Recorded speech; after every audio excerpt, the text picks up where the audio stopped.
ठीक है बच्चों, स्टार्ट कर लेते हैं हम। पहले थोड़ी सी प्रॉब्लम आ रही है मुझे इसमें, जो है ना दिक्कत रहेगी।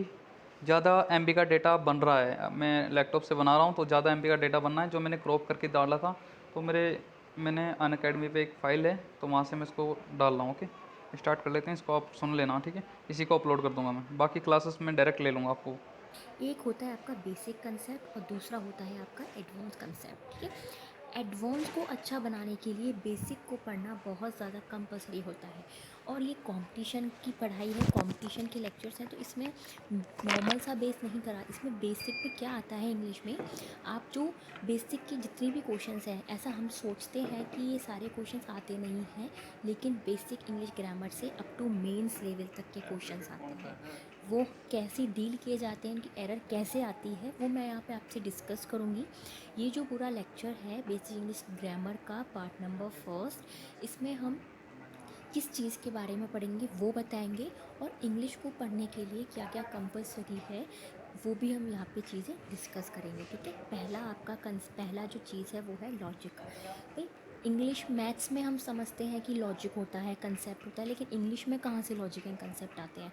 तो let me clear one thing, कि जिस तरीके से मैथ्स के जो आपके जितने भी फॉर्मूला हैं किसी ना किसी चीज़ पे डिपेंडेड है, कोई लॉजिक है उनके पीछे, आपके जितने आंसर आते हैं वो सारे उसी तरीके से इंग्लिश में भी लॉजिक्स होते हैं। जैसे आपके जो रूल्स बने, चाहे लैंग्वेज कोई भी हो, इंग्लिश हो, हिंदी हो या अदर लैंग्वेज हो, कोई भी रूल अगर बनता है तो उसके पीछे कोई ना कोई टर्म होती है, कोई ना कोई लॉजिक छुपा हुआ होता है, जिसकी वजह से हम वो रूल बनाए जाते हैं। ठीक है, या फिर बनते हैं। जितने भी ग्रामेशियंस थे उन सभी ने भी कोई ना कोई, जो जितने भी लॉजिक्स आपके जितने भी रूल्स बनाए ना किसी बेस पे बनाए हैं, ऐसे ही नहीं बने। तो वो सारे के सारे हम लॉजिक्स पढ़ेंगे। इसलिए ये जो इंग्लिश है, आज से हम रटेंगे नहीं, सारा समझेंगे कि भाई ये कैसे हुआ, क्योंकि समझ के करोगे तो इंग्लिश आपको बहुत जल्दी क्लियर होगी, वहाँ के डाउट्स बहुत जल्दी क्लियर होंगे, क्योंकि हम रट नहीं रहे। रट्टाफिकेशन क्या है, थोड़े टाइम के लिए साथ देती है, लॉन्ग टर्म नहीं होती, शॉर्ट टर्म होती है। शॉर्ट टर्म के लिए आपको लगता है कि याद हो गई, लेकिन बाद में आप टोटली भूल जाते हो उसको पूरी तरीके से। ठीक है, तो वो चीज़ हम यहाँ पे बिल्कुल नहीं करेंगे। पूरा लॉजिक बेस्ड कंसेप्ट होगा इंग्लिश का, सारे रूल्स का मैं आपको कंसेप्ट बताऊँगी, बुक्स में क्या है वो भी बताऊँगी, कैसे रूल्स आए वो भी बताऊँगी, उसके बाद का लॉजिक भी हम डिस्कस करेंगे कि ऐसे आया, आपको ये चीज़ याद करनी है, बुक वाइज आपको नहीं चलना है। ठीक है, सेकंड थिंग होती है अप्रोच। देखो, हमें पता होता है कि ठीक है ये लॉजिक यहाँ से आया और ये ऐसे बना, लेकिन उसको करने के लिए जो अप्रोच है वो मैं आपको यहाँ पे डिस्कस करूँगी कि भाई आपको कौन सी चीज़ इंग्लिश में, ये रूल आपको कैसे डील करना है फटाफट, कि आप कम से कम टाइम में अपना जो मैक्सिमम टाइम का यूटिलाइज कर सकें। ठीक है, वो चीज़ हम यहाँ पे डिस्कस करेंगे पूरी। थर्ड वन इज़ बहुत ज़्यादा मोस्ट इम्पॉर्टेंट पार्ट है, प्रीवियस ईयर्स क्वेश्चंस पेपर। देखो, प्रीवियस ईयर्स हम क्यों बार बार बोलते हैं कि प्रीवियस ईयर ये रामबाण उपाय होता है किसी भी कंपटीशन की लाइन में आपको फटाफट से सक्सेस पाने का, अपने एम को पहुंचने का। क्यों? क्योंकि आपकी जो गवर्नमेंट है, इंग्लिश बहुत ज़्यादा, ऐसे ही मैथ भी बहुत बड़ी है, जीके बहुत बड़ा है, आपका रीजनिंग बहुत बड़ा है, लेकिन जो गवर्नमेंट आपको बार बार क्वेश्चन से, जिन क्वेश्चनों से आपसे डील करवा रही है, जिस टाइप के क्वेश्चंस पूछ रही है, वो चीज़ें कहाँ से होंगी, कि आप जब प्रीवियस ईयर्स के जितने भी क्वेश्चंस पेपर से आप सॉल्व करोगे, ताकि आपको पता चलेगा कि हाँ भाई ये चीज़ यहाँ ऐसे ऐसे पूछी जा रही है। ठीक है, क्योंकि इंग्लिश में बहुत सारे रूल्स हैं, कहाँ तक याद करोगे, कहाँ तक लॉजिक उनको समझोगे। तो इससे अच्छा है कि भाई कौन से लॉजिक सबसे ज़्यादा पूछे जा रहे हैं, किन रूल्स से एग्जामिनर डील कर रहा है, किस तरीके की पूछे जा रहे हैं, उन सब चीज़ों का पता कैसे लगेगा, प्रीवियस ईयर्स के क्वेश्चन पेपर सेट वगैरह उठाकर पढ़कर। ठीक है, और fourth one is updation. Updation बहुत ज़्यादा ज़रूरी होती है, मैं यहाँ पे आपको अपडेट करती रहूँगी। जैसे क्या होता है, जैसे आपका सीपीयू का एग्ज़ाम हुआ, एसएससी सीजीएल हो गया, 10+2 हो गया, जितने भी सारे बैंक के एग्ज़ाम्स हो गए, रेलवे के एग्ज़ाम्स हो गए, जितने भी एग्ज़ाम्स होते रहते हैं, उनको फटाफट के अपडेट करना बहुत ज़्यादा ज़रूरी है, क्योंकि गवर्नमेंट तो वही चीज़ सारी चला रही है ना, तो वो उसी तरीके से क्वेश्चंस कहीं से भी पुट कर सकती है। तो अपडेशन बहुत ज़्यादा ज़रूरी है, कि जैसे मान लीजिए आज आपका एसएससी सीजीएल का एग्ज़ाम हुआ, तो उस चीज़ में क्या क्या किस तरीके के क्वेश्चंस आते हैं, तो आने वाले आगे के जो स्लॉट्स हैं उनमें बहुत ज़्यादा हेल्प मिलती है, कि भाई इस तरीके का इस साल क्वेश्चन देखने को ज़्यादा मिल रहा है, तो आप वो स्लॉट्स कर दीजिए, वो अपडेट मैं आपको करती रहूँगी। बहुत ज़्यादा ज़रूरी है ये चीज़। ठीक है, फिफ्थ वन क्या है आपका, प्रैक्टिस सेशन। प्रैक्टिस सेशन बहुत ज़्यादा कंपलसरी इसलिए होता है कि आप कितना ही पढ़ लो, अगर आपने प्रैक्टिस नहीं की तो आपने जितना भी पढ़ा, जितना भी समझा, वो सारा यूज़लेस कहलाएगा। क्योंकि आपने इम्प्लीमेंटेशन नहीं किया। अब कितनी ही बार रूल्स पढ़ लेना, उनको रट लेना, उनको समझ लेना, लॉजिक जान लेना, कुछ भी आप कोई भी अप्रोच यूज़ कर सकते हो इंग्लिश को याद करने के लिए, लेकिन जब तक आप इम्प्लीमेंट नहीं करोगे ना उसको, प्रैक्टिस नहीं करोगे, तो वो नहीं आएगी, क्योंकि practice makes a man perfect. कोई भी चीज़ हो, आपको अगर आज इंग्लिश आती भी नहीं है ना, बिल्कुल नील है, तो भी अगर आप उसको प्रैक्टिस करते रहोगे ना बार बार, तो वो भी आपकी क्या हो जाएगी, बहुत ज़्यादा परफेक्ट हो जाएगी, और वो मास्टरिंग सब्जेक्ट आपकी बन जाएगी। ठीक है। और एक चीज़ और इसमें मैं ऐड करूँगी, आपके जितने भी सेशंस होंगे, जितने भी कोर्सेज मैं यहाँ पे डाउनलोड करूँगी, जितने भी अपलोड करूँगी, उन सब के लास्ट में आपको वोकेबलरी का सेशन मैं ज़रूर दूँगी, क्योंकि वोकेबलरी उतना ही ज़्यादा अच्छा रोल आपको प्रेजेंट करती है जितना कि आपका ग्रामेटिकल पार्ट। दोनों का 50-50% होता है। ठीक है। बिना वोकैब के आप ग्रामर भी सॉल्व अच्छे से नहीं कर सकते, और बिना ग्रामर के आप वोकैब भी नहीं कर सकते। मेरे हिसाब से दोनों ही चीज़ 50-50 का वर्डेज लिए हुए होती है, इसलिए मैंने यहाँ पे एक वोकैब का पोर्शन हमेशा इसमें डालूँगी। जैसे कि मैंने यहाँ पे मान लीजिए आपको एक दिन में 3 से 4 मैंने जैसे मान लीजिए लेसन्स डाले हैं। ठीक है।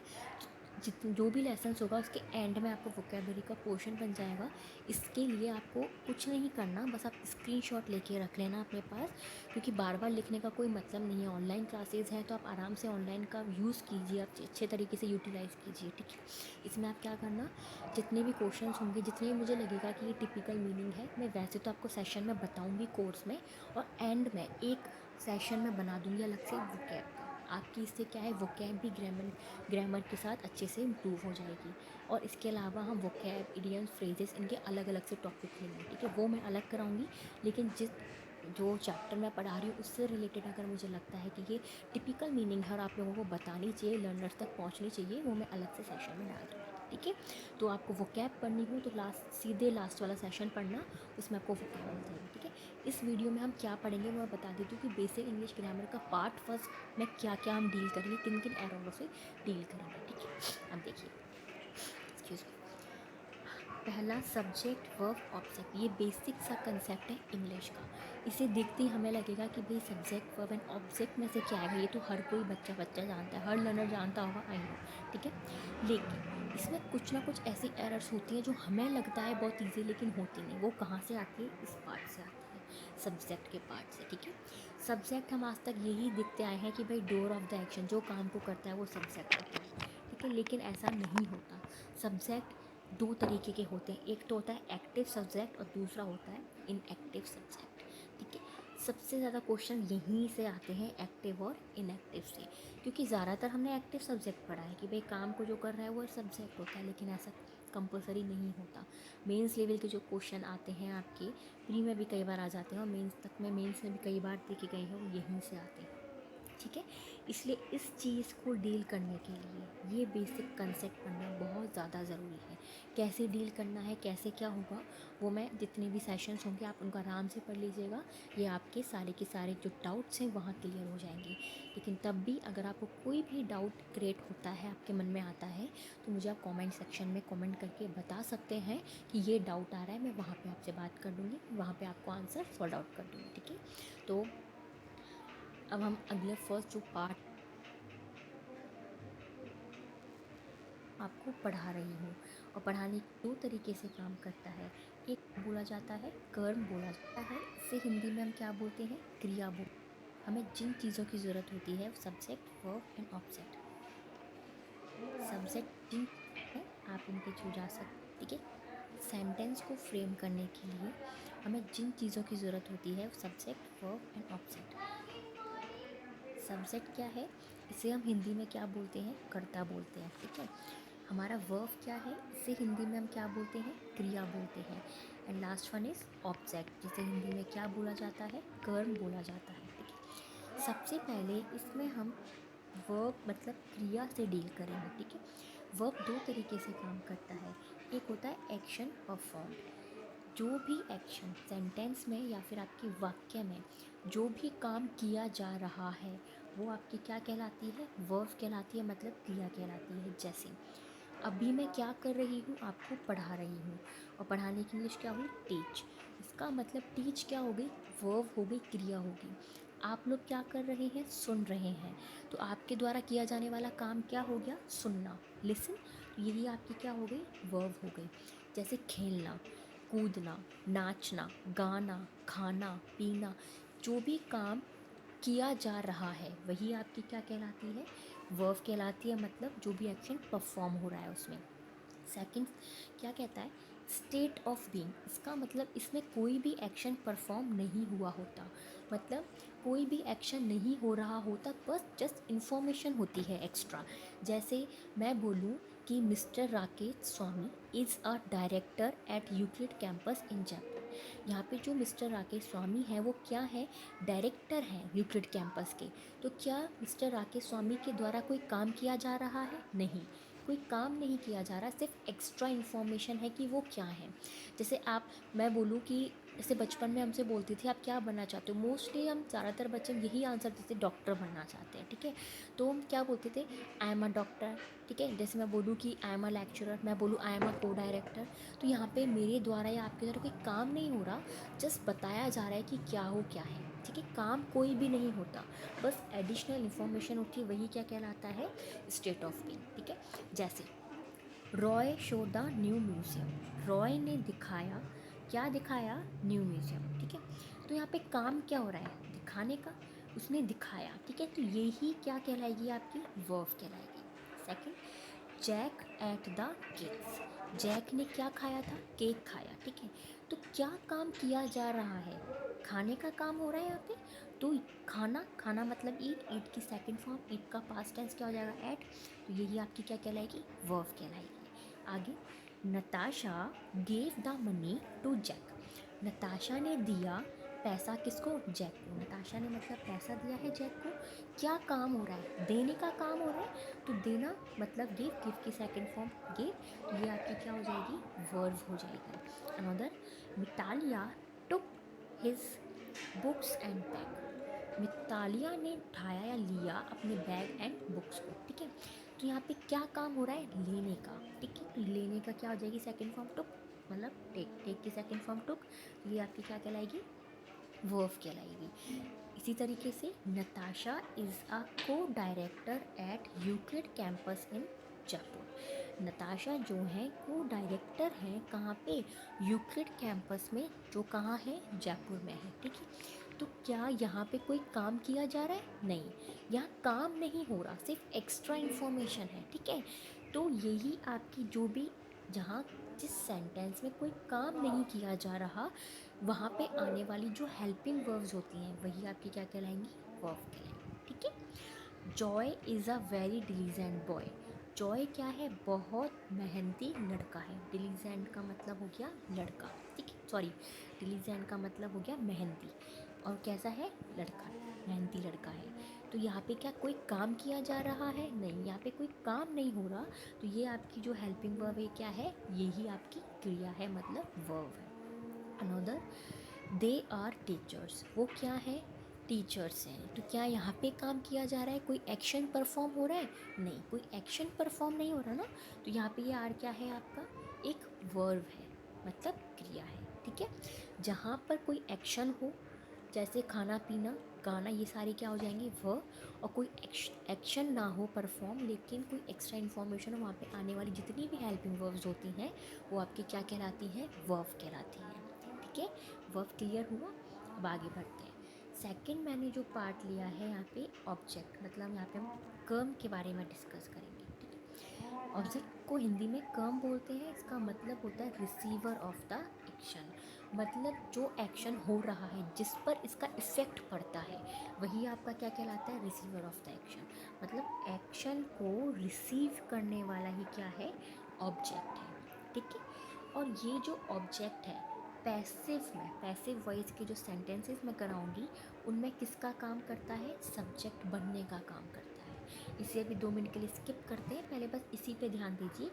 ऑब्जेक्ट जिसे हिंदी में कर्म बोला जाता है, और वो क्या होता है, रिसीवर ऑफ द एक्शन, जो एक्शन हो रहा है उसको रिसीव करने वाला क्या कहलाता है, ऑब्जेक्ट कहलाता है। जैसे Roy showed his aunt the new museum, Roy ने दिखाया अपनी आंटी को, क्या दिखाया अपनी आंट को, न्यू म्यूजियम, ठीक है। अब देखो काम क्या हो रहा है, दिखाने का, क्या दिखाया जा रहा है, म्यूजियम, ठीक है, तो ये आपका क्या होगा, ऑब्जेक्ट हो जाएगा। एक चीज़ और यहाँ पे क्लियर कर देती हूँ, माँ को घुमा अगर ला है थोड़ी देर, रिसीवर ऑफ द एक्शन बाद में ये समझ आ में जाओगा। नहीं आए तो वर्ब के बाद वॉट और whom का रिप्लाई अगर आपको मिल जाता है तो वही आपका क्या कहलाता है, ऑब्जेक्ट कहलाता है।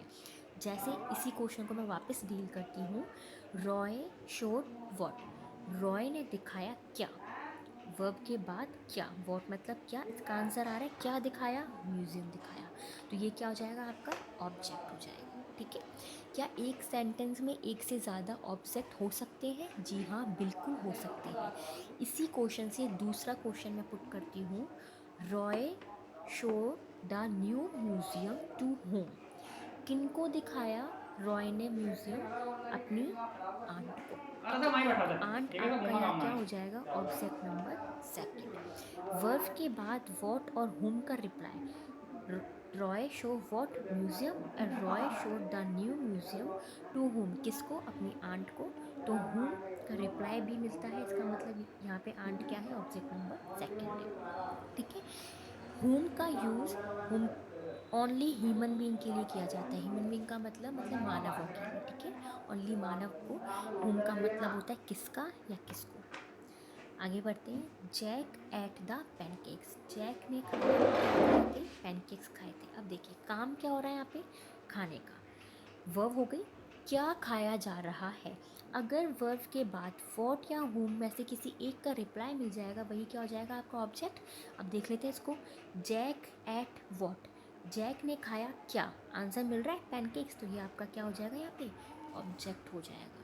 ठीक है, and last one is Natalia writes a letter, Natalia लिखती है एक पत्र, खत। ठीक है, अब देखो काम क्या हो रहा है यहाँ पे, लिखने का, मतलब राइट, लिखना ये काम किया जा रहा है, तो ये आपकी क्या हो गई, वर्ब हो गई। अगर वर्ब के बाद क्या और हुम का रिप्लाई, मतलब वॉट और हुम का रिप्लाई मिल जाता है, तो ये आपका क्या कहलाएगा, ऑब्जेक्ट कहलाएगा।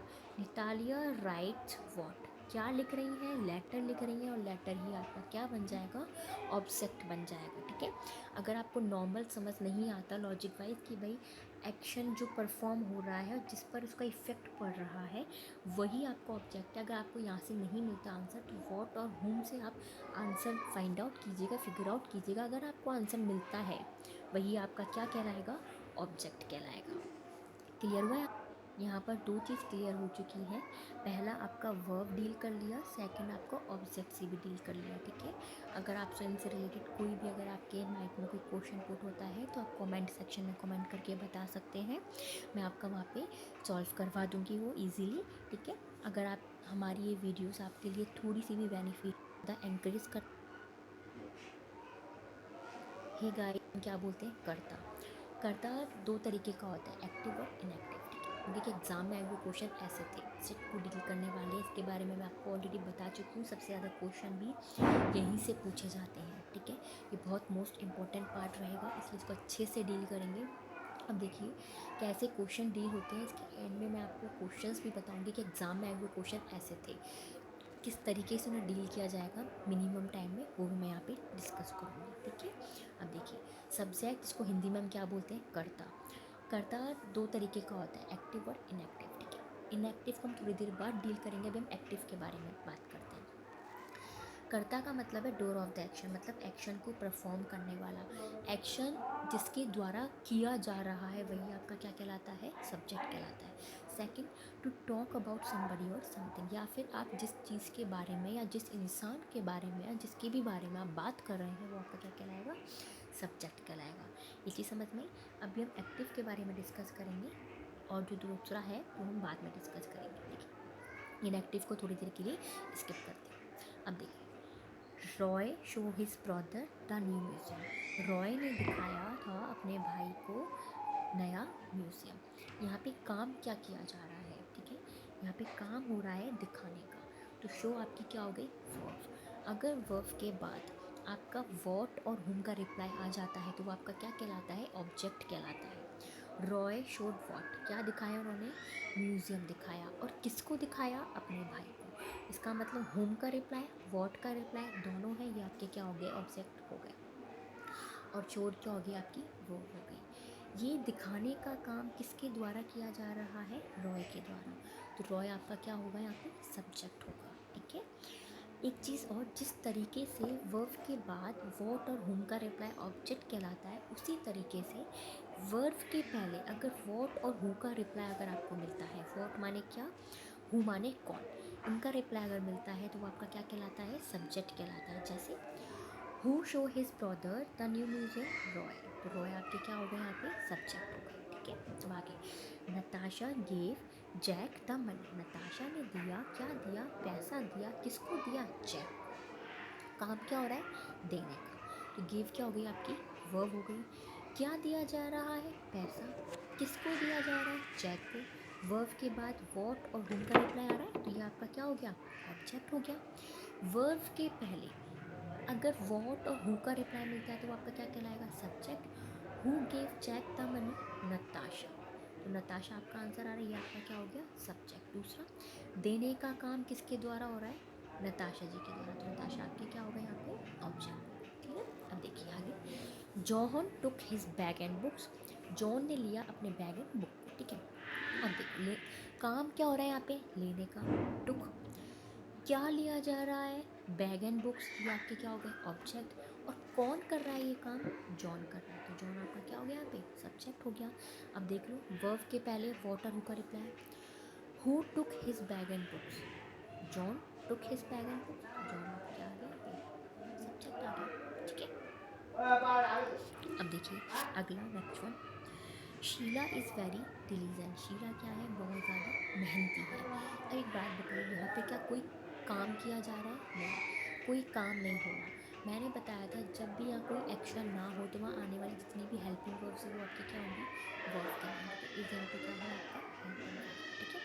यहाँ पे कोई काम नहीं हो रहा, सिर्फ एक्स्ट्रा इन्फॉर्मेशन, एक तरीके से हम किसी चीज़ के बारे में बात करें कि भाई शीला क्या है? बहुत मेहनती है। शीला क्या है? बहुत खूबसूरत है।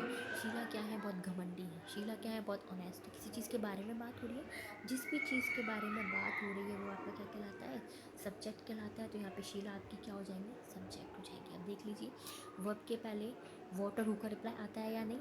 Who is very diligent? Sheela is very diligent. तो उसका मतलब ये क्या हो गया यहाँ पे? सब्जेक्ट, ठीक है। अब वर्ब के बाद क्या हु और वॉट का रिप्लाई आ रहा है? सॉरी, हुम और वॉट का नहीं आ रहा, क्योंकि डिलीजेंट मेहनती है। मैं पूछूंगी शीला कैसी है? क्या और किसको आंसर नहीं आ रहा? वो आ रहा है कैसी है। शीला कैसी है? ऑनेस्ट है या नहीं?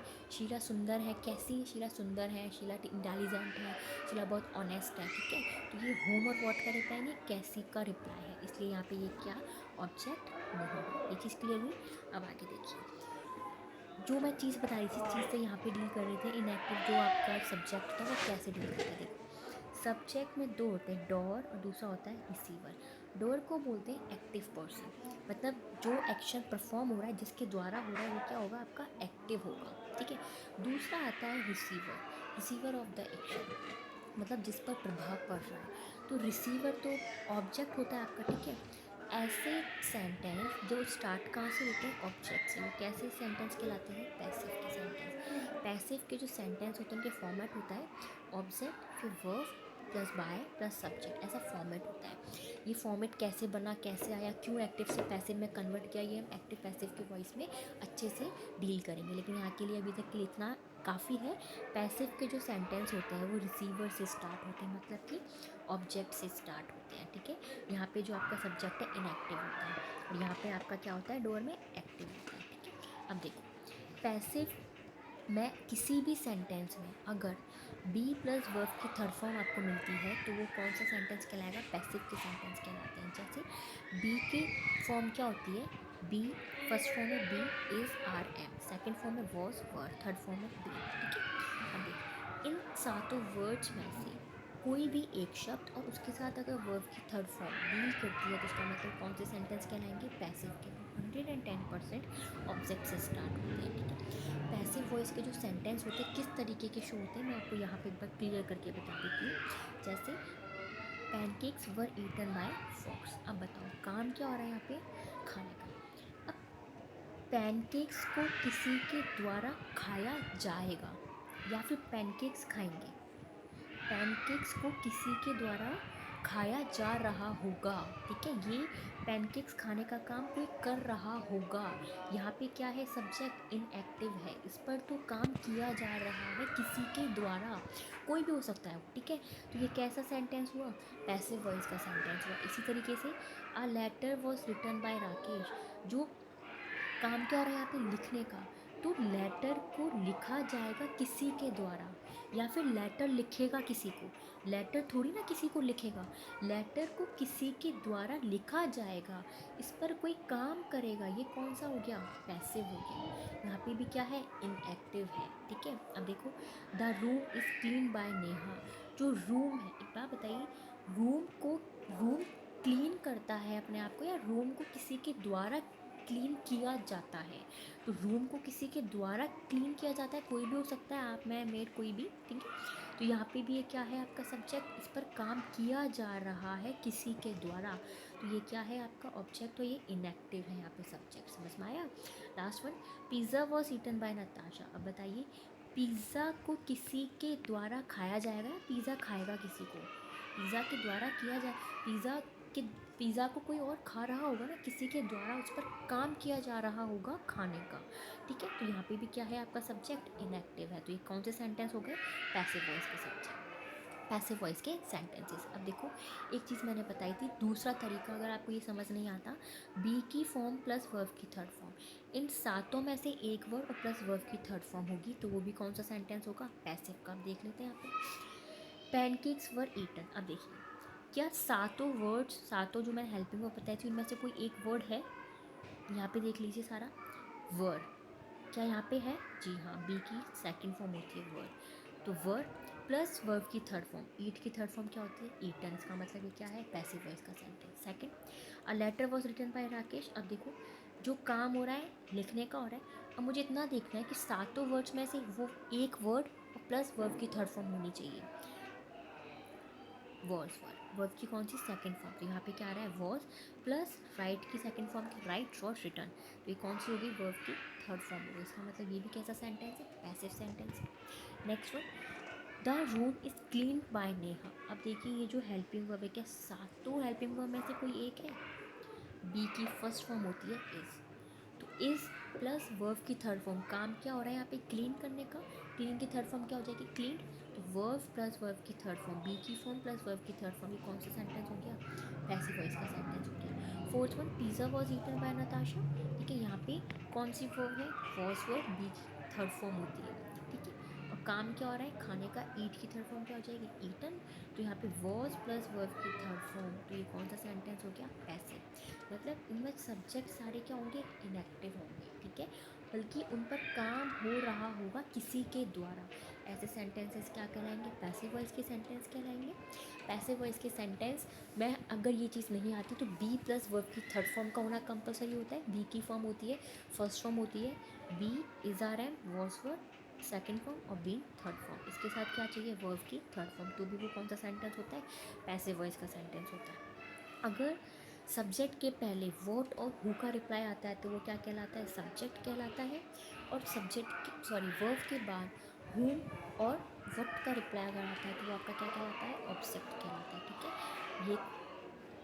ये एग्जाम्पल रह गया था, the pizza was eaten by Natasha, काम क्या हो रहा है यहाँ पे, खाने का, और ये खाने का काम, जो पिज़्ज़ा है, पिज़्ज़ा को खाया जाएगा, पिज़्ज़ा खाएंगे किसी को, पिज़्ज़ा को खाने का काम किसी के द्वारा किया जाएगा, इसका मतलब कैसा सेंटेंस है, ये पैसिव वॉइस का सेंटेंस है। पैसिव वॉइस का सेंटेंस है, बी प्लस वर्ब की थर्ड फॉर्म भी चेक कर लेते हैं, वॉज या वर्ब की सेकंड फॉर्म होती है, प्लस ईट की थर्ड फॉर्म क्या होती है, ईटन, इसका मतलब ये कैसा सेंटेंस हो गया आपका, पैसिव वॉइस का सेंटेंस हो गया।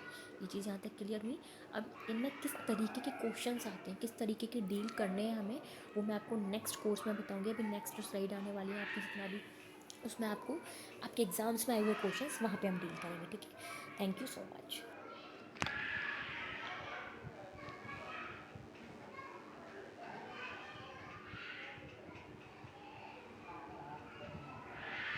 देखो, एक बार के लिए पॉज, उसमें उन सब का इम्प्लीमेंटेशन यहीं पे सेंट, क्योंकि हमने आज जितने भी रूल्स पढ़े हैं अब तक के 2-3 सेशंस में, उन सब का इम्प्लीमेंटेशन यहीं पे किया जाएगा, ठीक है।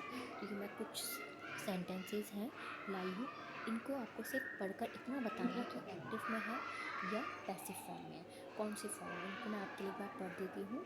आप या तो ऐसे कीजिए, इनको वीडियो को एक बार के लिए पॉज कर लीजिए, पहले आराम से बैठ के देख लीजिए एक्टिव है या पैसिव, ठीक है। फिर आप मुझे बताइएगा और आप या फिर मैच कर लीजिएगा जो मैं बताऊंगी कि आपका एक्टिव पैसिव में से कौन सा सही है कलर। एक बार मैं आपके लिए इनको पढ़ देती हूँ।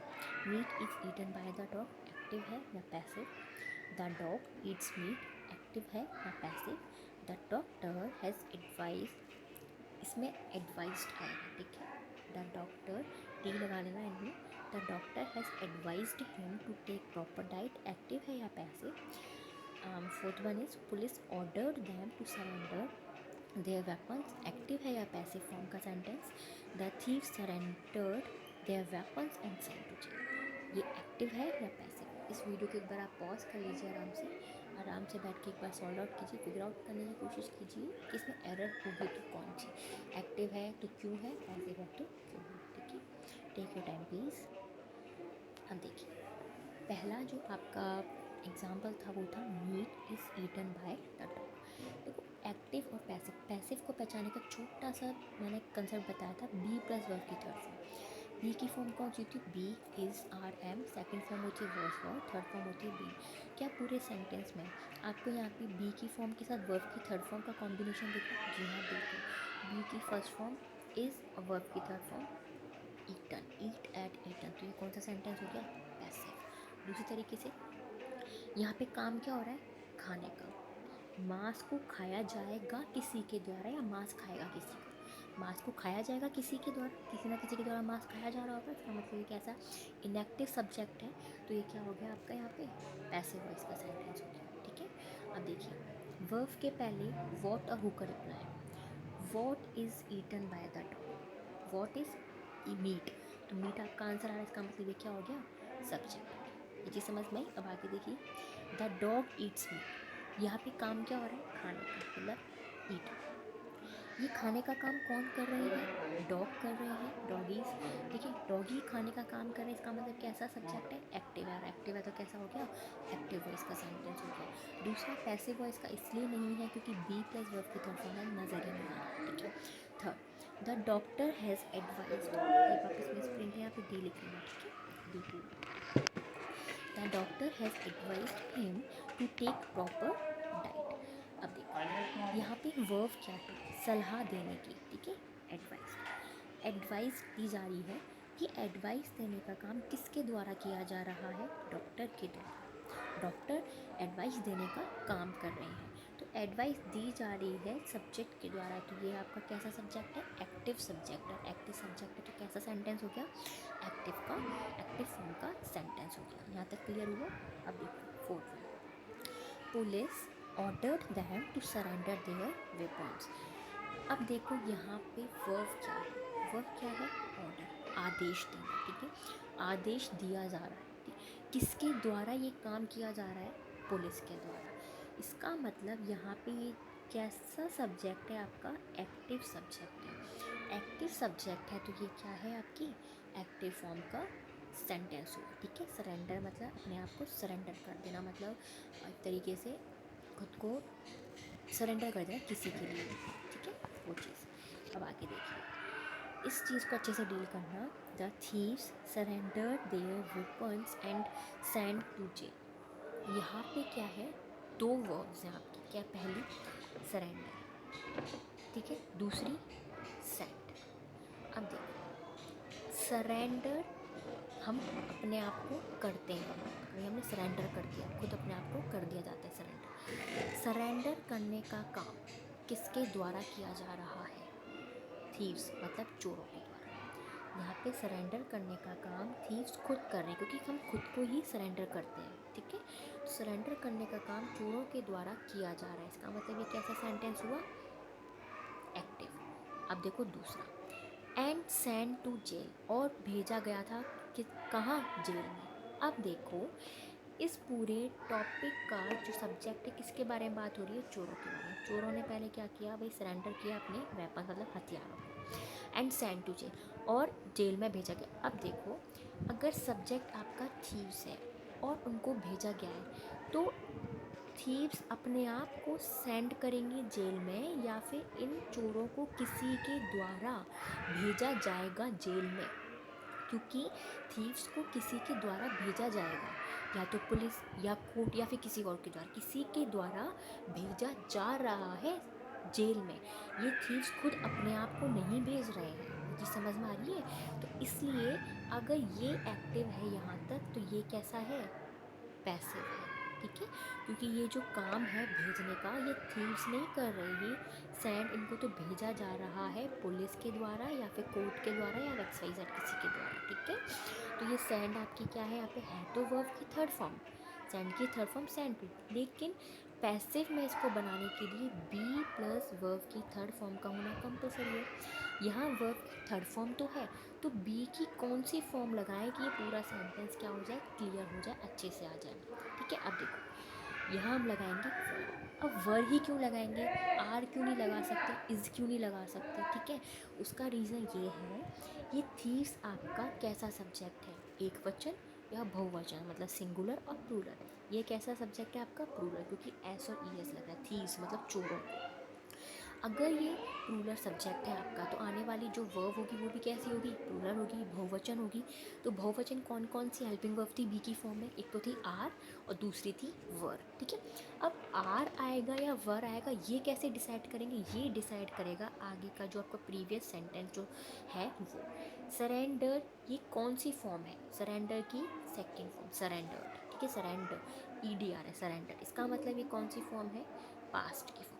अगर ये पास्ट में है तो ये एक्शन भी तो पास्ट में हुआ होगा, और अगर ये प्रेजेंट में हुआ होता तो ये भी एक्शन प्रेजेंट में होता। इसलिए यहाँ पे क्या आएगा? वर आएगा, आर नहीं आएगा। ये चीज़ क्लियर हुई? दो वर्ब्स हैं, आधा सेंटेंस एक्टिव है और आधा सेंटेंस क्या है? पैसिव। क्योंकि सरेंडर अपने आप को हम खुद कर सकते हैं, अपने आप को हम खुद करते हैं, सरेंडर कर देते हैं हम अपने आप को, लेकिन भेजने का जो काम है जेल में, वो थीव्स खुद अपने आप को नहीं कर रहे, या तो वो काम पुलिस के द्वारा किया जा रहा है या कोर्ट के द्वारा या किसी XYZ के द्वारा। इसलिए ये आधा एक्टिव और आधा पैसिव है। पैसिव बनाने के लिए बी प्लस वर्ब की थर्ड फॉर्म का होना कंपलसरी है। यहाँ वर्ब की थर्ड फॉर्म तो नज़र आ रही है, लेकिन बी की फॉर्म नज़र नहीं आ रही है। बी की 7 फॉर्म है, बी, इज़ार, एम, वॉज, वर और बीन। इसमें कैसे डिसाइड करेंगे कौन सा? ये डिसाइड करेगा आपका जो भी रह जाएगा सेंटेंस। ठीक है, सरेंडर ये आपकी वर्ब की सेकंड फॉर्म है। अगर ये पास्ट टेंस में बात हो रही है तो एक्शन भी कहाँ हुआ होगा? पास्ट टेंस का होगा। ये भी एक्शन कब हुआ होगा? पास्ट में हुआ होगा। तो ये पास्ट का है, ये पास्ट का है, तो ये भी पास्ट की हेल्पिंग वर्ब आएगी। और ये कौन सी वर्ब आएगी? ये कौन डिसाइड करेगा? सब्जेक्ट। इसका क्या है? थीव। तो यहाँ क्या आएंगे? वर्ब, क्योंकि उनको भेजा गया है जेल। ये चीज़ समझ में आई? किसके द्वारा? पुलिस और कोर्ट के द्वारा। अब देखो ये जो क्वेश्चंस हैं ये आपके आए हुए थे एग्ज़ाम्स में। इनको आराम से एक बार वीडियो पॉज कीजिए, आराम से ध्यान दीजिए कौन सा आएगा। कैसे पहले देखिए कि कौन सा सेंटेंस है एक्टिव और पैसिव, ये समझ में आ जाए, फिर आप डिसाइड कीजिएगा भाई कौन सा इसमें आंसर हो सकता है, A, B, C और D। Take your time. अब देखिए, the old shops demolished and a supermarket was built in their place. अब देखो यहाँ पे जो ब्रैकेट में है, आपको बस ये चेक करना है कि ये गलत हो या नहीं। गलत है तो क्यों है, और नहीं है तो क्यों है। अब देखिए, द ओल्ड शॉप्स, डिमोलाइज का मतलब क्या होता है यहाँ पे? कि टू डिस्ट्रॉय समथिंग, मतलब कोई चीज़ तोड़ना या फिर ध्वस्त कर देना, ख़त्म कर देना, समाप्त कर देना एक तरीके से। ठीक है, तो एक बात बताइए, ये ओल्ड शॉप्स जो आपकी पुरानी दुकानें हैं उनको वो ख़त्म करेंगे या फिर उनको किसी के द्वारा ख़त्म किया जाएगा? हो सकता है क्रेन वगैरह होता है ना, उनको ध्वस्त करने के लिए गिराते हैं, क्रेन चलाते हैं एंड ऑल। तो इन ओल्ड शॉप्स को डिमोलाइज किया गया होगा किसी के द्वारा। इसका मतलब ये कैसा सेंटेंस है? पैसिव का सेंटेंस है। अगर ये पैसिव वॉइस का सेंटेंस है तो फिर इसमें बी प्लस वर्ब की थर्ड फॉर्म का आना कंपलसरी है। ये क्या है? ओनली वर्ब की थर्ड फॉर्म है, डिमोलाइज्ड। ठीक है, वैसे वर्ब की सेकंड फॉर्म है, तो वर्ब की थर्ड फॉर्म, डिमोलाइज की थर्ड फॉर्म क्या है? डिमोलाइज्ड हो जाएगी। तीनों ऑप्शन में क्या है? डिमोलाइज्ड है। इसलिए हम पहले बी की फॉर्म लगाएंगे। ठीक है, बी की फॉर्म के लिए क्या है? कौन सी फॉर्म आएगी यहाँ पे? अब देखो, जब डिमोलाइज किया गया था, डिमोलाइज क्या का ओल्ड शॉप्स को, तब उसकी जगह क्या बनाया गया था? एक सुपरमार्केट बनाया गया था। जब ये काम पास्ट में किया गया था किसी के द्वारा, तो ये काम भी तो पास्ट में ही होगा, ठीक है। जब ये इनको गिराकर यही सुपरमार्केट ही तो बनाया गया था, लेकिन कब? पास्ट में बनाया गया था। इसलिए यहाँ पे क्या आ जाएगा? वॉज डिमोलाइज्ड। ये और ये एलिमिनेट हो जाएंगे। और नो इम्प्रूवमेंट क्यों नहीं आएगा? इसलिए नहीं आएगा क्योंकि ये क्या है? वर्ब की सेकंड फॉर्म है, डिमोलाइज्ड। और ये वर्ब की सेकंड फॉर्म नहीं आ सकती। क्यों? क्योंकि ये कैसा सेंटेंस है? इनएक्टिव सेंटेंस है, एक्टिव नहीं है, ठीक है। क्योंकि ओल्ड शॉप्स को किसी के द्वारा गिराया गया होगा। जैसे एक सुपरमार्केट को यहाँ पर बिल्ड किया गया है। सुपरमार्केट खुद अपने आप को बिल्ड तो नहीं करेगा, उसको किसी के द्वारा बिल्ड किया गया होगा, ठीक है। तो इसी तरीके से वॉज प्लस वर्ब की थर्ड फॉर्म है यहाँ पे। इसी तरीके से यहाँ भी क्या आ जाएगा? वॉज प्लस वर्ब की थर्ड फॉर्म। क्लियर? अब आगे देखो। The company ordered to pay compensation to its former employees. अब मुझे सिर्फ इतना बताओ, ये एक्टिव है या पैसिव? ये सेंटेंस पूरा कैसा है? पैसिव है। हमें ये देखना है कि भाई ऑर्डर्ड ही रहेगा, फिर इसमें कुछ चेंजमेंट होगा। ये पैसिव है तो बी प्लस वर्ब की थर्ड फॉर्म का आना कंपलसरी। ये क्या है? वर्ब की सेकंड फॉर्म। इसका मतलब यहाँ पे इम्प्रूवमेंट तो होगा। डी ऑप्शन आपका एलिमिनेट होगा, ठीक है। इसमें से कोई ना कोई ऑप्शन पुट करना पड़ेगा। अब देखो, ऑर्डर्ड है। अब देखो कि पैसिव का जो ऑप्शन, मतलब वो मन में एक डाउट आ रहा होगा कि ये जो ऑर्डर्ड है ये आपका पैसिव में क्यों है। देखो, जब हम किसी ऑर्डर ना किसी के द्वारा किसी को दिया जाता है, हम खुद अपने आप को ऑर्डर नहीं करते, ठीक है। जैसे आपको कोई ऑर्डर करेगा, आपके ऊपर कोई कमांड करेगा, कोई ऑर्डर देगा आपको, तो कंपनी को किसी के द्वारा ऑर्डर किया गया होगा, ठीक है। किसके लिए? कि भाई वो कंपनसेशन पे करे अपने जो जितने भी फॉर्मर एम्प्लॉयज़ रहे हैं उसके, उनको किसी के भी द्वारा उसको मतलब ऑर्डर दिया गया है। ये काम कंपनी ने खुद ने नहीं किया, उसके ऊपर किसी ने किया है, ठीक है। इसलिए यहाँ पे पैसिव का ये सेंटेंस है, पैसिव का ही आपका वर्ब आएगा। और ये आपकी वर्ब की सेकंड फॉर्म है, इसलिए ऐसा सेंटेंस जिसमें बी प्लस वर्ब की थर्ड फॉर्म, वही आपका आंसर होगा। इसमें इज़ है, इसमें वर है, इसमें वॉज है। ये तीनों ही बी प्लस वर्ब की थर्ड फॉर्म है, तो हमें चूज़ करना है कौन सा इसमें आंसर होगा। अब देखो, the company ordered to pay compensation to its former employees. पहला ऑप्शन आपका एलिमिनेट हो जाएगा। क्यों? क्योंकि यहाँ पे क्या है? ये वर्ड है। यहाँ पे क्या है? आपका कंपनी सिंगुलर है, तो आपका ये वर्ड नहीं आएगा, ठीक है। दूसरा क्या है? इज़ और वॉज, ये दोनों ही आपकी कौन सी फॉर्म है? बी प्लस वर्ब की थर्ड फॉर्म है, दोनों ही सिंगुलर है। दोनों में से एक आएगा। क्या आएगा? इसका आंसर होगा सी। क्यों होगा? क्योंकि ये ऑर्डर आपका पास्ट में है, तो आने वाली सारी वर्ड्स भी कौन सी होंगी? पास्ट में होंगी। तो इन दोनों ऑप्शन में पास्ट का ऑप्शन कौन सा है? सिर्फ सी में दे रखा, इसलिए यहाँ पे क्या होगा? द सी होगा। द कंपनी, किसी के द्वारा ऑर्डर किया गया। The company was ordered to pay compensation to its former employees. ये चीज़ समझ में आ गई कि भाई कंपनी को किसी ऑर्डर दिया गया था कंपनसेशन पे करने का अपने फॉर्मर एम्प्लॉयज़ को, okay. Thank you so much.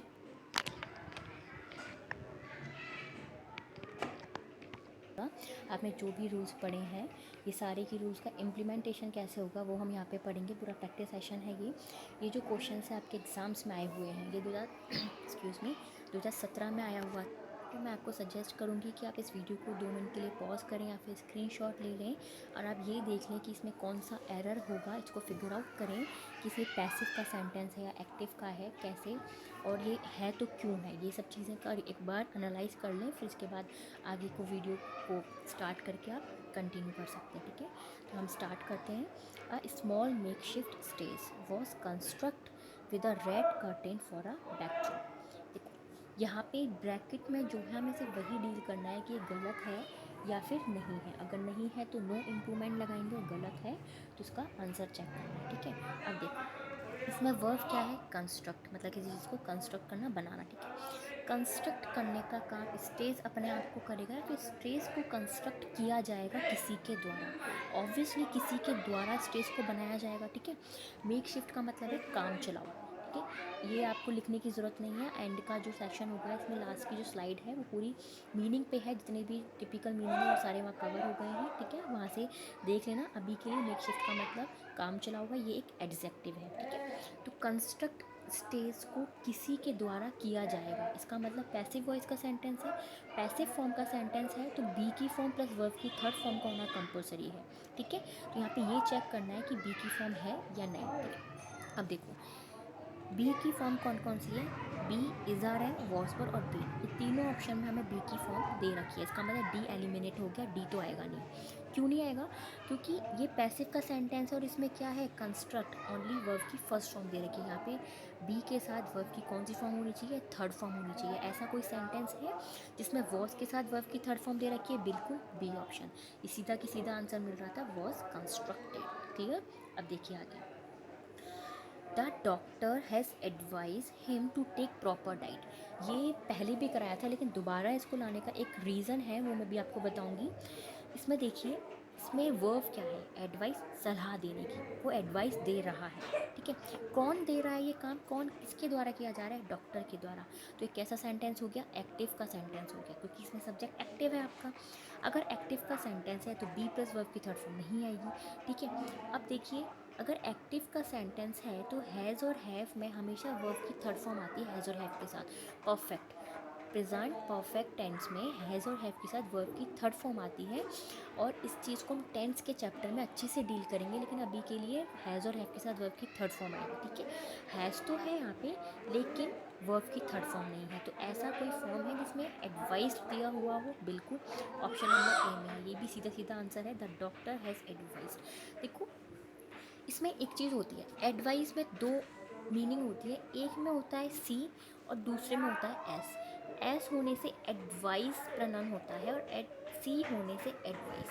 जो पहला वाला एडवाइस है ये नाउन है, और जो लास्ट वाला एडवाइस है वो एक वर्ब है। जब advice as a verb use होगा तो एस लगाएंगे, और जब advice as a noun use होगा तो हम सी का यूज़ करते हैं, लेकिन दोनों का मतलब सेम है, सलाह या सलाह देना या राय देना, क्लियर। तो यहाँ पे जो एडवाइस आपकी एज अ वर्ब यूज़ हुई है, इसलिए हम सेकंड वाला लगाएंगे एडवाइस, जिसमें एस आएगा, ठीक है। तो यहाँ पे देखो, अगर इसने ऑप्शन दिए नहीं है एग्जामिनर ने, अगर वो चाहता तो दे सकता था, पहले ऑप्शन पे एडवाइस लिख देता, हम जल्दी जल्दी वो टिक कर देते, ठीक है। इसलिए मैं यहाँ पे एक बार अच्छे से ध्यान से करना, ये एक वर्ब है और वर्ब में हमेशा एस आएगा। डॉक्टर आपका सिंगुलर सब्जेक्ट है, तो आने वाली वर्ब भी कौन सी होगी, सिंगुलर होगी। ये चीज़ क्लियर हुई।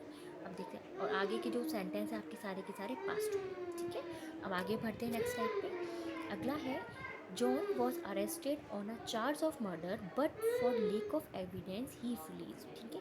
अब देखो एक बार पॉज करके इसको भी स्क्रीनशॉट लेके एक बार क्लियर कर लीजिए, इसमें क्या आएगा, बाकी फिर मैं आपको बताऊंगी, टेक योर टाइम प्लीज़। अब देखिए यहाँ पे जो आपको ब्रैकेट में दिया हुआ है वो वर्ब कौन सी है, रिलीज, ठीक है, वो रिलीज होगा। अब देखिए एक वर्ब और है यहाँ पे, अरेस्ट, अरेस्टेड, ठीक है। अब अरेस्ट सब्जेक्ट क्या है, John was arrest on a charge of murder, मतलब मर्डर के चार्ज में इसको क्या किया गया था, अरेस्ट किया गया था, किसको, जॉन को। और एविडेंस की कमी होने के कारण इसको क्या कर दिया गया था, रिलीज़ कर दिया गया था, मतलब रिहाई दे दी गई थी। लेकिन अब इतना देखिए, रिलीज़ करने का काम क्या जॉन ने खुद को अपने आप रिलीज़ किया होगा, या रिलीज़ किसी के द्वारा उसको किया जाएगा, ऑब्वियसली कोर्ट के द्वारा उसको रिलीज़ मिलेगा, ठीक है। तो इसलिए ये कैसा सेंटेंस है, पैसिव वॉइस का सेंटेंस है। पैसिव है तो बी की फॉर्म का होना प्लस वर्ब की थर्ड फॉर्म का होना कंपलसरी है, ठीक है। अब देखो किस में बी की फॉर्म है, सब में ही आपको बी की फॉर्म दे रखी है और वर्ब की थर्ड फॉर्म दे रखी है, ठीक है। अब हमें ये चेक करना है कि भाई वर्ब की थर्ड फॉर्म कौन सी आएगी। पहला जो सेंटेंस है आपका पास्ट में है, अगर ये सेंटेंस आपका पास्ट में है तो आने वाला भी सेंटेंस किस में होगा, पास्ट में होगा। तो पास्ट की वर्ब है आपकी वर्ब और वॉज, ठीक है। अब वॉज होगा या वर्ब, ये डिपेंड करेगा आपके सब्जेक्ट पे। सब्जेक्ट क्या है, जॉन, जॉन आपका सिंगुलर है या प्लूरल, ये आपका है सिंगुलर सब्जेक्ट, इसलिए यहाँ पे क्या आ जाएगा, लगा लेना अपना, कोई दिक्कत नहीं है, उसमें प्राइवेसी और क्लियर वो हुआ। अब आगे देखो, कंडीशन लगा देता the doctor has advise him to take हूँ, कंडीशन लगा प्रॉपर। देता हूँ ये दोनों क्वेश्चन एज इट इज़ मैंने ठीक है, तैयार रिपीट हो किया गया। है, इसका एक जो रीज़न है वो बता देती हूँ, क्योंकि मैंने आपको ये चीज़ पहले क्लियर कर दी है। ये आपका क्या है, पहले तो आप ये चीज़ चेक कीजिए एक्टिव है पैसिव। ये सेंटेंस आपका एक्टिव का सेंटेंस है। क्यों? क्योंकि ये आपका जो वर्ब है एडवाइस, एडवाइस देने का काम यहाँ कौन कर रहा है? डॉक्टर कर रहा है। तो ये एक्टिव वॉइस का सेंटेंस हुआ। हैज़ और हैव में मैं आपको बता चुकी हूँ प्रेजेंट परफेक्ट की आपकी क्या है, ये वर्ब्स है, हेल्पिंग वर्ब्स है। हैज़ और हैव के साथ क्या आती है? वर्ब की थर्ड फॉर्म आती है। तो ये सीधा सीधा आंसर है, इसका आंसर हो जाएगा हैज़ एडवाइज्ड। लेकिन मैंने बताया एडवाइस जब आपको एज अ वर्ब दिया गया हो तो हमेशा एस वाला एडवाइस यूज़ करेंगे, और अगर आपको नाउन दिया गया होता, नाउन की जगह होता तो कौन सा यूज़ होता? एडवाइस। ऊपर सी वाला, अगर ये वर्ब है तो एस वाला। ठीक है, अगर ये ऑप्शन यहाँ दे देता तो हम जल्दी जल्दी में ये टिक कर देते, ये भूल जाते कि भाई ये वर्ब है तो कौन सा आएगा? एस आएगा। ये चीज़ क्लियर हुई? अब आगे बढ़ते हैं। ये आपकी सारी वो मीनिंग्स हैं, इंपॉर्टेंट मीनिंग्स हैं जो आपके जितने भी सेशंस हुए हैं उनमें आई हैं, जो मुझे लगता है कि कंपल्सरी मतलब अच्छी है या आनी चाहिए आपको। ठीक है, अगर आप इसका स्क्रीनशॉट ले सकते हैं, आपको लिखने की भी ज़रूरत नहीं है, स्क्रीनशॉट ले लीजिए, चलते फिरते मोबाइल में आराम से आप याद कर सकते हैं। पहला है डिमोलिश। डिमोलिश क्या है? एक वर्ब है, इसका मतलब है टू डिस्ट्रॉय समथिंग, किसी चीज़ को डिस्ट्रॉय कर देना, समाप्त कर देना, ख़त्म कर देना, ध्वस्त कर देना, तोड़ देना, गिरा देना। ये चीज़ क्लियर हुई? अब आगे मेक शिफ्ट। मेक शिफ्ट का मतलब है कि भाई काम चाहिए, एक एडजेक्टिव है। ठीक है, made to use for only a short time, मतलब थोड़े टाइम के लिए हम यूज़फुल होती हैं, थोड़े टाइम के लिए काम चलाओ जो चीज़ें होती हैं उनको ही हम क्या बोलते हैं? मेक शिफ्ट बोलते हैं। ठीक है, अगला है बैकड्रॉप। बैकड्रॉप क्या है? आपका एक नाउन है जिसको हिंदी में बोलते हैं पृष्ठपट। देखो कई चीज़ें ऐसी होती हैं जो आपकी हिंदी में क्लियर नहीं होती, लेकिन इंग्लिश में जब आप पढ़ोगे तो अच्छे से क्लियर हो जाती हैं। जैसे यहाँ पे पृष्ठपट है, आपको शायद कईयों को नहीं समझ में आ रहा होगा पृष्ठपट क्या है। ठीक है, तो उसको एक बार इंग्लिश में आप अच्छे से पढ़ लेते हैं ना, वो ज़्यादा क्लियर हो जाता है। इंग्लिश एक ईजी लैंग्वेज है कंपेयर टू हिंदी। एक बार आपको आदत पड़ जाए, हैबिट हो जाए तो बहुत ईजी लगने लग जाता है। ठीक है, बैकड्रॉप जैसे a painted piece of material that is hung behind the stage in a theater as a part of the scenery। Clear? तो भाई एक पेंटिंग पीस है, मतलब मटेरियल का पेंटिंग पीस है जो कि लटका हुआ होता है कहाँ? स्टेज के पीछे।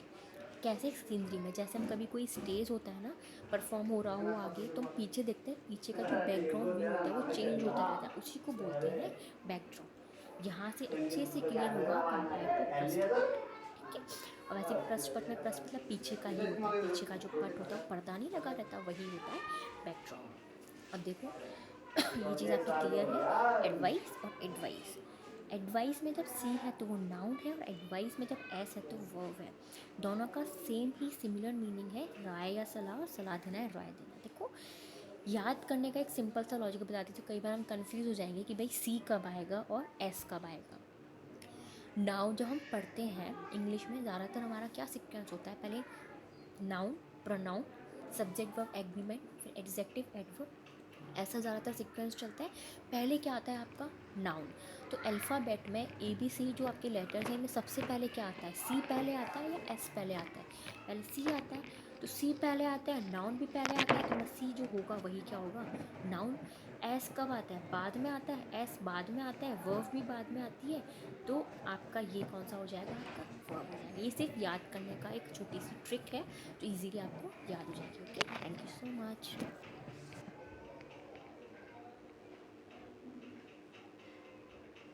वीडियो पॉज कर लीजिए, आराम से पहले ये देख लीजिए कि जो आपका सेंटेंस है एक्टिव में है या पैसिव में है, और फिर आपके हिसाब से जो सही आंसर है उस पर एक बार टिक मार्क कर लीजिए, एनालाइज कर लीजिए एक बार अच्छे से, फिर जब मैं कराऊंगी फिर आप अपने आंसर को उससे करेक्ट कर सकते हैं, एनालाइज कर सकते हैं। ओके, तो स्टार्ट करते हैं हम। पहला क्वेश्चन है, a small make shift stage was construct with a red curtain for a backdrop. देखो मेक शिफ्ट यहाँ पे जो यूज़ हुआ है, मेक शिफ्ट एक एडजेक्टिव है जिसका मतलब होता है काम चलाओ।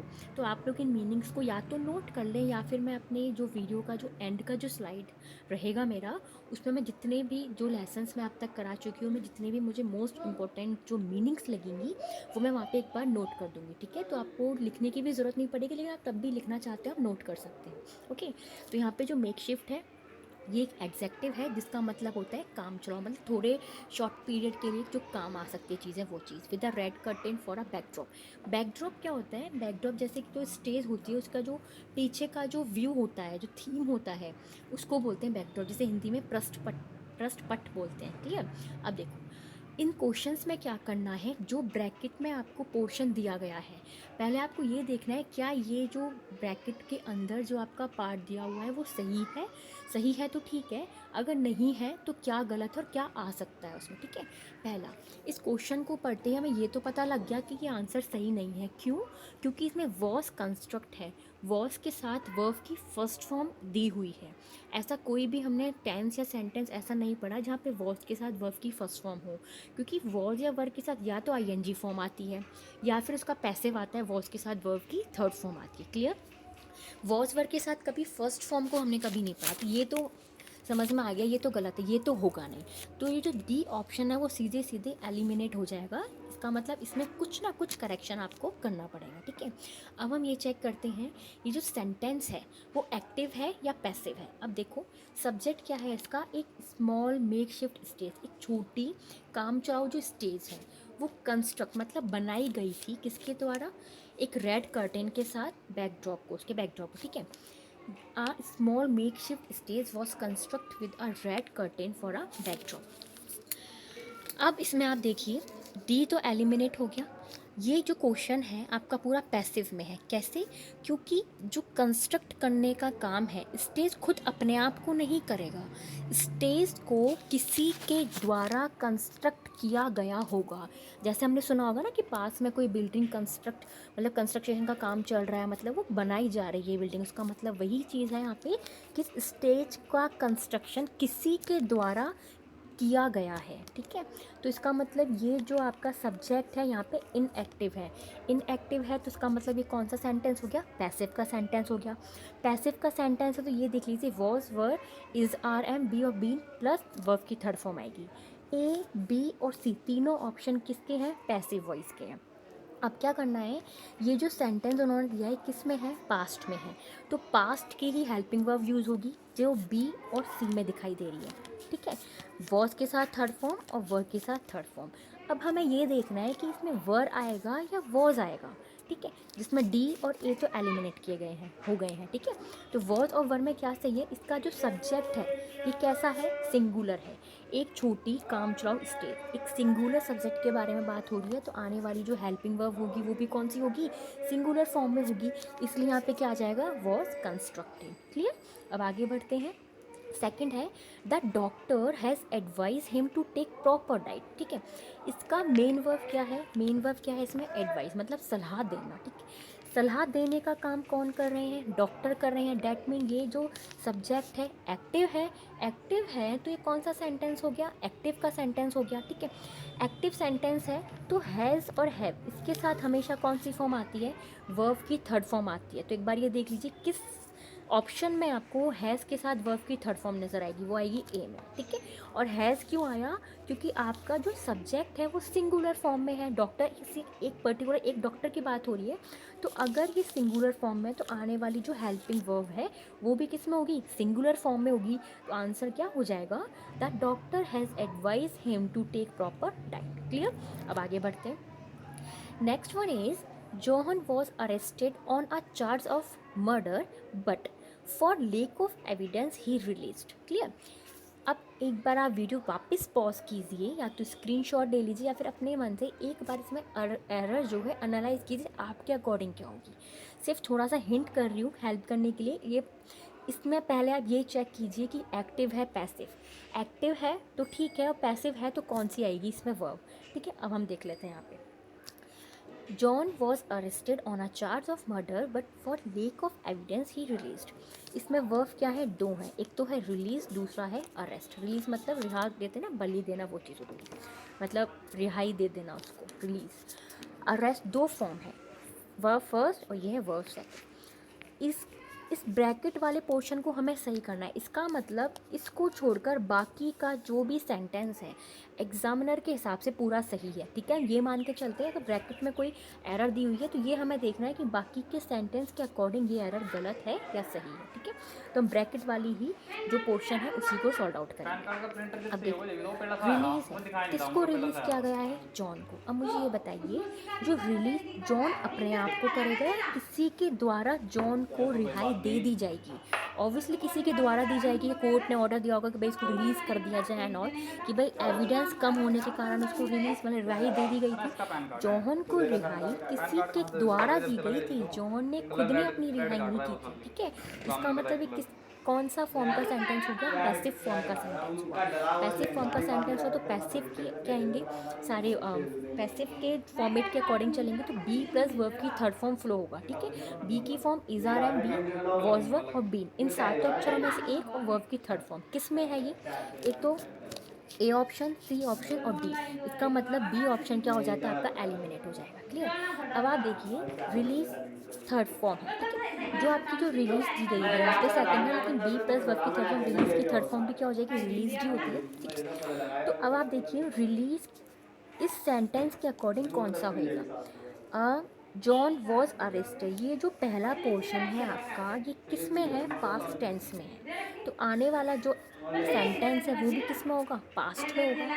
पास्ट में होगा तो डी ऑप्शन एलिमिनेट हो जाएगा। क्यों? क्योंकि ये प्रेजेंट टेंस का ऑप्शन है, इसलिए option number A, option number C में से हम चूज करेंगे कौन सा, ठीक है। तो रिलीज किया गया है। अब इसमें वर्ड आएगा या वर आएगा ये चीज़ हमें नोट करना है। तो उसका जो सब्जेक्ट है कौन है? ही कैसा सब्जेक्ट है? सिंगुलर सब्जेक्ट है। सिंगुलर सब्जेक्ट है तो आने वाली वर्ब भी कौन सी होगी? सिंगुलर होगी। तो ऑप्शन क्या हो जाएगा? C. John was arrested on a charge of murder but for lack of evidence he was released. Clear. अब आगे बढ़ते हैं। The doctor has advise him to take proper diet. I know ये क्वेश्चन रिपीट किया गया है, लेकिन ये रिपीट करने का एक पर्पज़ है, वो आपको आगे पता चलेगा। ज़्यादातर आई थिंक लर्नर्स ने आंसर लगा दिया होगा हैज़ एडवाइस, लेकिन आपने एक नोट किया है ऑप्शन नंबर डी, इसमें भी हैज़ एडवाइज्ड है। दोनों में डिफरेंस क्या है? कौन सा आएगा? ऑप्शन ए या ऑप्शन डी? तो देखो एडवाइस मैं पहले बता चुकी, एक बार रिपीट कर रही हूँ। एडवाइस देने का काम कौन कर रहे हैं? डॉक्टर कर रहे हैं। तो ये कौन सा हो गया? एक्टिव फॉर्म का सेंटेंस हो गया। एक्टिव है तो ऑब्वियसली एक्टिव की फॉर्म लगेगी। तो इसका मतलब जो आपकी पैसिव वॉइस की फॉर्म है वो एलिमिनेट हो जाएंगी, मतलब वॉज एडवाइस एलिमिनेट हो जाएगा, ठीक है। अब देखो इस फॉर्म में सेंटेंस दिया हुआ है हैज़ एडवाइस। हैज़ और एफ के साथ कौन सी फॉर्म आती है? वर्ब की थर्ड फॉर्म आती है। क्लियर हुआ? और ये भी आपका एलिमिनेट होगा। क्यों? क्योंकि बीइंग प्लस वर्ब की थर्ड फॉर्म दी हुई। ये भी किसका सेंटेंस का हो गया? पैसिव का हो गया, क्योंकि is are am be was were तीनों में से एक शब्द प्लस वर्ब की थर्ड फॉर्म में किसका आता है? पैसिव का। ऑप्शन सी और ऑप्शन बी तो आपके सीधे सीधे एलिमिनेट हो गए। अब क्या बचा? ऑप्शन नंबर ए और ऑप्शन नंबर डी। इसमें से कौन सा आएगा? ए आएगा या डी? इसमें आएगा आंसर नंबर वन, मतलब ऑप्शन नंबर ए। क्यों?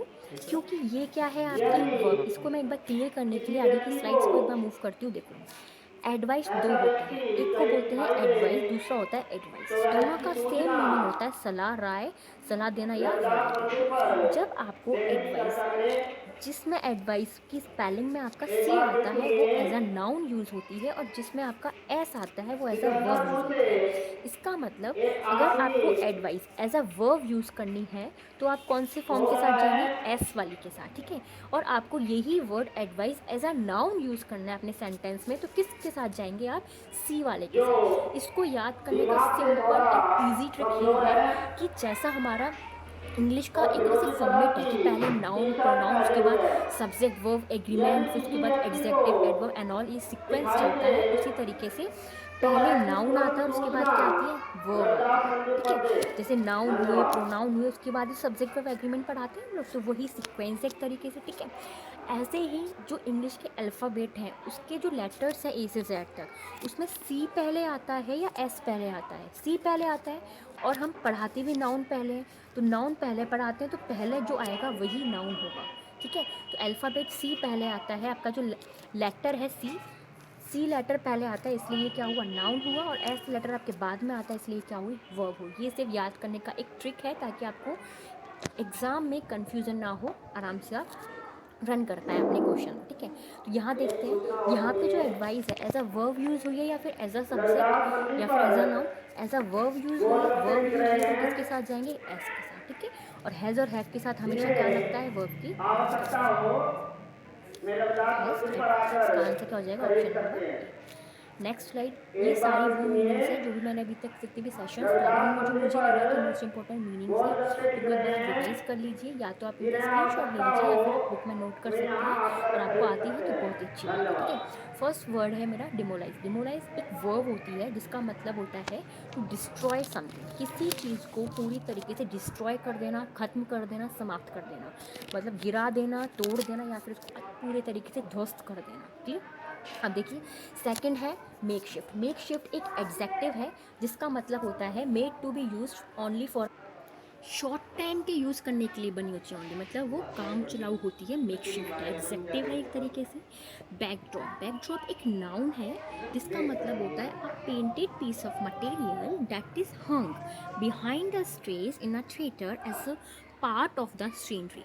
मतलब आपके जो स्टेज, मतलब एक मटेरियल होता है पेंटेड पीस का, मतलब पेंटेड एक मटेरियल है जो कि लटकाया जाता है कहाँ पे, स्टेज के पीछे वाली साइड में। जैसे हमारा आगे स्टेज पे जैसे मान लीजिए कोई प्रोग्राम है, ठीक है, तो उसके पीछे का जो थीम होता है ना, वो पर्दा सा लटका हुआ होता है, उसी को बोलते हैं हम बैकड्रॉप, जिसको हिंदी में क्या बोलते हैं, पृष्ठपट। कई चीज़ें ऐसी होती हैं जो हिंदी में बहुत ज़्यादा टिपिकल लगती हैं, जैसे पृष्ठपट था, हमें नहीं समझ आया पृष्ठपट क्या होता है, ठीक है। लेकिन जैसे ही हमने इसको इंग्लिश में पढ़ा ना, तो पूरी तरीके से हमें क्लियरली एकदम क्लेरिफाई हो गया कि क्या चीज़ है, ये चीज़ होती है बैकड्रॉप। इसलिए मैं कहती हूँ इंग्लिश बहुत ज़्यादा ईजी लैंग्वेज है कंपेयर टू हिंदी, ठीक है। एंड एडवाइस एंड एडवाइस दोनों में मैं डिफरेंस ऑलरेडी बता चुकी हूँ, बट आई रिपीट, जिस चीज़ में सी पहले आता है, जो अल्फ़ाबेट है उसका लेटर सी सबसे पहले आता है, उसी तरीके से वो नाउन हो गया। नाउन एक सब्जेक्ट भी, इसको ऐसे तरीके से भी याद कर सकते हैं, पहले क्या आता है सब्जेक्ट, फिर क्या आती है वर्ब, फिर आता है ऑब्जेक्ट, ठीक है। तो ऐसे नाउन क्या होते हैं, एक सब्जेक्ट की तरह भी काम करते हैं, मैं आगे बताऊंगी नाउन किस तरीके से काम करते हैं। तो नाउन पहले आया इसलिए सी अल्फ़ाबेट पहले आया, वर्ब बाद में आया इसलिए एस जो आपका लेटर है वो बाद में आया। तो एडवाइस, इसको प्रोनाउंसिएशन का थोड़ा सा डिफरेंस हो जाता है, एंड में इसमें सा लगता है, इसमें ज़, एडवाइस है ये और ये एडवाइस है, ठीक है। दोनों का मीनिंग एकदम सेम है, बस फ़र्क इतना है सी और एस का। अगर एग्ज़ाम में एज अ वर्ब यूज़ होता है तो सी एस के साथ रन करेंगे, और अगर एज अ नाउन यूज़ हुआ है तो सी के साथ रन करेंगे। ये एरर दी जाती है, कन्फ्यूजिंग वर्ड्स में भी आती है, जो मैं अलग से जो सेक्शन डालूंगी उसमें आपको कवर करा दूँगी, ठीक है। Okay, thank you so much.